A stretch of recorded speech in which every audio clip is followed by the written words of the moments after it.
నాకు ఒకటి అర్థం కాదు, కొంతమంది మైండ్ సెట్ ఎందుకు ఇట్లుంటుందో అర్థమే కాదు. ఎందుకంటే ఎవ్రీ ఇయర్ నా ముంగడు కనబడుతున్న మామిడికాయ చెట్టుకి ఎన్ని మామిడికాయలు కాస్తాయి, అసలు ఎన్ని మామిడికాయలు కాస్తాయి అంటే లెక్కలేని మామిడికాయలు కాస్తాయి.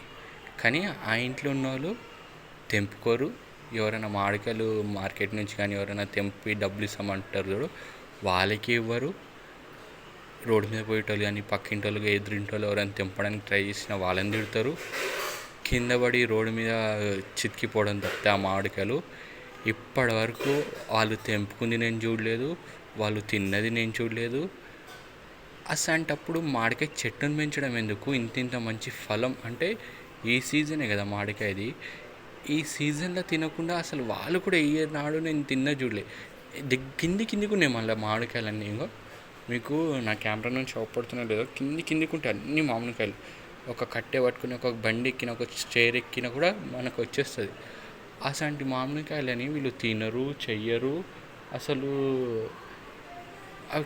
లాస్ట్కి ఏమవుతుందంటే జూన్ టైంలో ఇట్లా చాలా గాలి వాన వస్తుంది కదా, అప్పుడు కింద పడడం తప్పితే ఏముండదు మామిడికాయలు. కొంతమంది మైండ్ సెట్ ఎందుకు ఇట్లా ఉంటుందో నాకు అర్థం కాదు. మీరు దగ్గర కూడా ఇట్లనే ఉంటే కింద కామెంట్ చేయండి గైస్.